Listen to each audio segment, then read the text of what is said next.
அன்பு நண்பர்களுக்கு டாக்டர் சரவணந்தாவின் இனிய வணக்கங்கள். நண்பர்களே, மனதின் குரல். இன்னைக்கு ஒரு வித்தியாசமான சப்ஜெக்ட கான்டெக்ட்ஸ பார்க்க போறோம். என்னன்னா ஸ்ட்ரைக்கிங். ஸ்ட்ரைக்கிங்னா என்ன? ஸ்ட்ரைக் இந்த வார்த்தை சொன்னோம்னா டக்குன்னு உங்களுக்கு புரிஞ்சிருக்கும். வேலை நிறுத்தம், உரைக்கத்தக்க, வன்மையான, முனைப்பான, கருத்தை கவர்கின்ற அடித்தல், இது எல்லாத்துக்கும் ஸ்ட்ரைக்கிங்னு பேர். ஸ்ட்ரைக்கிங் ஃபோர்ஸ் அப்படின்னா என்ன? ஒரு போலீஸ் காவல்துறையில இருக்கக்கூடிய ஒரு வேகமான பல விஷயங்களை தடுத்து நிறுத்தக்கூடிய, முன்னாலே முனைப்பா நிற்கக்கூடிய ஒரு ஃபோர்ஸ் காவலர்கள் அப்படிங்கிறது தான் அதனுடைய முக்கியமான இது நம்மளுடைய சப்ஜெக்ட்ல, நம்முடைய மன அமைப்புல எப்படி வருகிறது அப்படிங்கிறது தான் நம்ம இன்னைக்கு பார்க்க போறோம். இந்த ஸ்ட்ரைக்கிங் அப்படிங்கிறது, நீங்க ஒரு குழந்தைங்களை பாருங்களேன், ஏதாவது ஒன்று சொல்லுவோம், சொன்னா அந்த குழந்தைங்க செய்யவே மாட்டாங்க.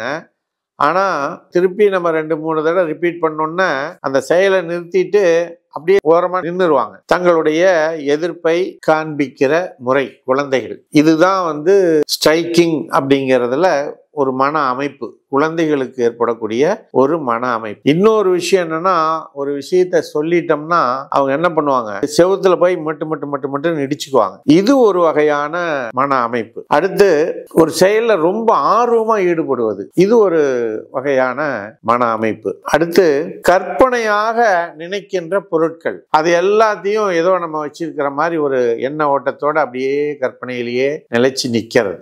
இது எல்லாமே எந்த சப்ஜெக்டின் கீழே வருது, எந்த டாபிக் கீழே வருதுன்னா ஸ்ட்ரைக்கிங் அப்படிங்கிற டாபிக் கீழே வருது. இது போல மன அமைப்பு உடையவர்களை நாம் கண்டறிந்து அவங்களுக்கு ஹோமியோபதி சிகிச்சை கொடுத்தீங்கன்னா, பெல்டோனா, சாமமிலா, சைனா போன்ற பல மருந்துகள் இருக்கு. இதை நம்ம அவங்களுக்கு கொடுக்கின்ற பொழுது அவர்கள் இது போன்ற நிலைப்பாடுகளுக்கு உள்ளே போகாமல் நார்மலா இயற்கையான நிலையில இருப்பார்கள்.